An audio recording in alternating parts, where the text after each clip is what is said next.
A very warm welcome to all of you in owl academy education. और आज हम बात करने वाले हैं class 7th geography chapter number 2 which is inside our earth. तो इस चैप्टर को स्टार्ट करने से पहले हम लोग देख लेते हैं कि अर्थ क्या है। हालांकि हम सबको पता है बट फिर भी कुछ फैक्चुअल इन्फॉर्मेशन। सो अर्थ ये वो प्लेनेट है जिस पे हम लोग रहते हैं। The planet on which we live is Earth. हम सबको पता है, क्लास 6 में भी हम लोगों ने पढ़ा है। ये जो प्लेनेट है ये 3rd नंबर पे है अपने सोलर सिस्टम में, मरकरी, वीनस, देन अर्थ। और लास्ट में कि इसको ब्लू प्लेनेट भी कहा जाता है क्योंकि इसका मेजर पार्ट जो है वो वाटर है, तो सोलर सिस्टम पे देखने पे ब्लू कलर की नज़र आती है। तो अब देखते हैं हम लोग कि इसका इंटीरियर कैसा है। तो इसके इंटीरियर में बेसिकली 3 लेयर्स हैं। जो सबसे ऊपर टॉप की लेयर है उसे हम लोग कहते हैं क्रस्ट। उसके बाद एक लेयर आती है जिसे मेंटल कहते हैं, और सबसे लास्ट में कोर है। कोर का जो इनर पार्ट है उसे हम लोग इनर कोर सेपरेटली कह देते हैं। सो जो क्रस्ट होता है, क्रस्ट पे ही हमारा लिथोस्फीयर होता है। इसमें होता क्या है कि जो ये तीनों लेयर हैं, इन तीनों लेयरों में अलग अलग मिनरल पाए जाते हैं, इनकी स्टेट भी अलग अलग है।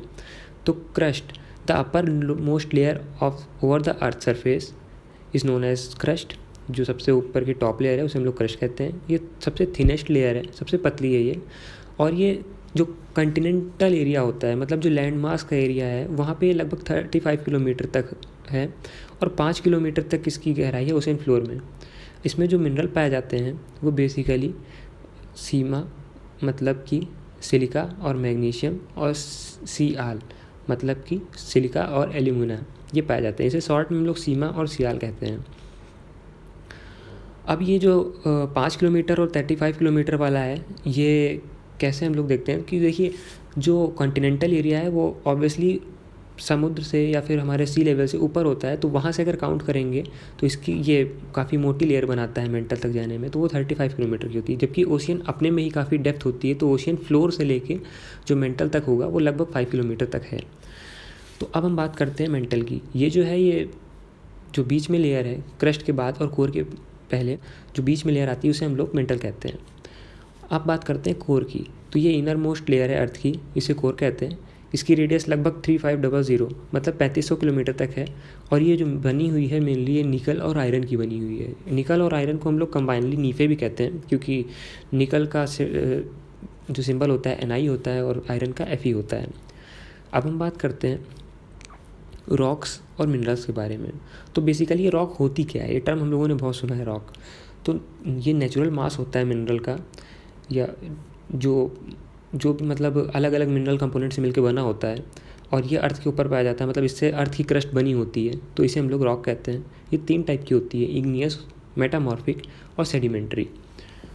तो अब इन तीनों रॉकों को देख लेते हैं कि ये तीनों रॉक क्या होती हैं, कैसे फॉर्म होती हैं। तो इग्नियस रॉक्स, तो ये रॉक्स वो होती हैं जो जब मैग्मा अर्थ के क्रस्ट पे आता है और फ्रीज़ हो जाता है, तो उससे जो रॉक बनती हैं उसे इग्नियस रॉक कहते हैं। When the molten magma cools it becomes solid, the rock form are called igneous rock। अब ये क्या होता है, ये 2 तरीके की होती हैं, इंट्रूसिव इग्नियस और एक्सट्रूसिव इग्नियस। इसको हम लोग प्राइमरी रॉक्स भी कहते हैं। तो अब हम लोग ये देख लेते हैं कि इंट्रूसिव इग्नियस और एक्सट्रूसिव इग्नियस में फ़र्क क्या है। बहुत खास फ़र्क नहीं है, हम लोग इसके वर्ड से ही देख सकते हैं। तो एक्सट्रूसिव मतलब समथिंग रिलेटेड टू एक्सटर्नल। तो जो एक्सट्रूसिव इग्नियस रॉक्स होती हैं, ये वो रॉक्स होती हैं कि जब मैग्मा अर्थ क्रस्ट पे आ जाता है लावा के फॉर्म में और कूल डाउन हो जाता है, तो उससे जो रॉक बनती है उससे हम लोग एक्सट्रूसिव कहते हैं, क्योंकि ये मैग्मा के बाहर आने के बाद बनती है, मतलब लावा के कूल डाउन होने पे बनती है।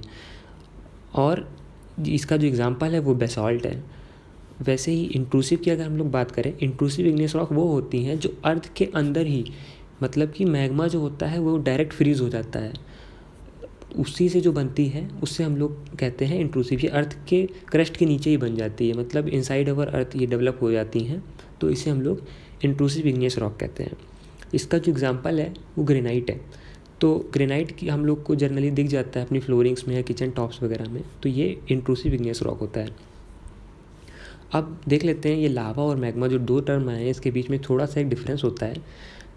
ये एग्जांपल मान लीजिए कि ये एक वोल्केनो है, और इसमें क्या होता है कि नीचे जो क्रस्ट है, क्रस्ट के नीचे जो मैग्मा होता है वो होता है और ऊपर जो मैग्मा, जब भी मैग्मा ऊपर आ जाता है और उससे गैसेस रिलीज़ हो जाती हैं तो इसे हम लोग लावा कहते हैं। मतलब कोई भी वॉल्केनो में जब मैग्मा जो होता है मोल्टन स्टेट ऑफ रॉक्स होता है और मिनरल होता है, ठीक है, तो जो इसको ऐसे हम लोग कहेंगे the molten state of rock and mineral inside our earth is called magma. और जब ये मैग्मा ऊपर अर्थ के क्रस्ट पे आ जाता है उससे गैसेस रिलीज़ हो जाती हैं और ये क्रस्ट पे आ जाता है बेसिकली, तो इसे हम लोग लावा कहते हैं। चीज़ वही है, नाम अलग है, बस उसमें से गैसेस रिलीज़ हो जाती हैं। अब देखते हैं सेडिमेंट्री रॉक कैसे बनती हैं। तो सेडिमेंट्री रॉक जो बनती हैं ये क्या होता है, जैसे इग्नियस रॉक बन गई थी तो इग्नियस रॉक में वेदरिंग होती है, मतलब वो टूटती फूटती हैं और उसमें टूट फूट जो होती है उससे क्या होता है कि वो सेडिमेंट बन जाती है, मिट्टी जैसी बन जाती है। वो मिट्टी क्या होती है कि नदियों के थ्रू या पानी के हवा के थ्रू वो आके एक जगह कलेक्ट हो जाती है और उसमें कंप्रेसिव फोर्स वगैरह लगते हैं।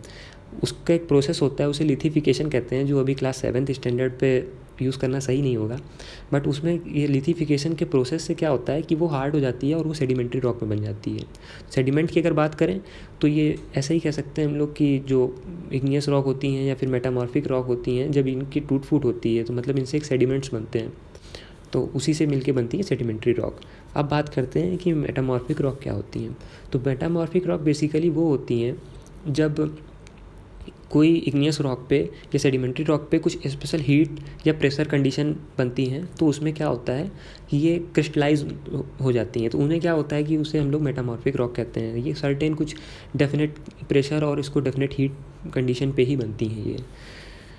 अब ये रॉक साइकिल के बारे में जान लेते हैं हम लोग। देखिए इसमें मैंने दिखाया है कि मैग्मा है, मैग्मा से क्या बना, इग्नियस रॉक बनी, इग्नियस रॉक से सेडिमेंट, इग्नियस रॉक टूटी, सेडिमेंट बने, सेडिमेंट टूटने के बाद सेडिमेंट्री रॉक बनी, सेडिमेंट्री रॉक बनने के बाद उससे मेटामॉर्फिक रॉक बनी। अच्छा, इग्नियस से भी देखिए डायरेक्ट मेटामॉर्फिक बनती है, क्योंकि अब इग्नियस रॉक पे डायरेक्ट कुछ प्रेशर या हीट पड़ी तो उससे मेटामॉर्फिक बन गई।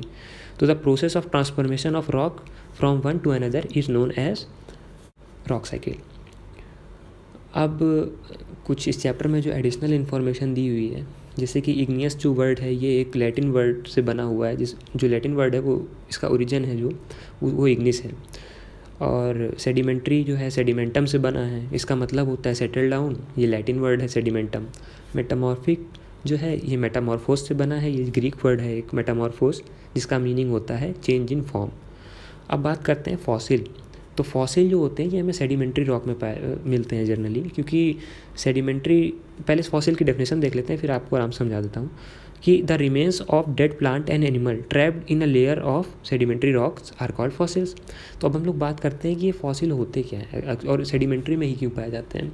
तो बेसिकली क्या होता है, सेडिमेंट्री रॉक्स जो होती हैं ये सेडिमेंट से बनती हैं। तो सेडिमेंट क्या होता है, ये रिवर के थ्रू या एयर के थ्रू हम लोग को कहीं एक जगह डिपॉजिट होते हैं, तब उसमें कंप्रेशनल फोर्स लगता है, फिर लिथिफिकेशन होता है, देन वो सेडिमेंट्री रॉक बनती है। तो जिस जगह रॉक के सेडिमेंट का डिपॉजिट हो रहा है वहाँ पे कुछ क्या होता है कि स्नेल हो गया या फिर इस तरीके के कोई जो एनिमल्स हो गए या डेड प्लांट हो गए, ये क्या होते हैं कि अब मेटामॉर्फिक में तो आएंगे नहीं, ना ही ये उसमें इग्नियस में आएंगी, क्योंकि इग्नियस तो डायरेक्टली लावा ठंडा होता है तब बनती है।